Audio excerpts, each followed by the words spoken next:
What if I go stronger? What if I get higher? What if I start doing things I know I will regret?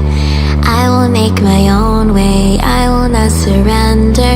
I will do my best until I get put under. What if I go stronger?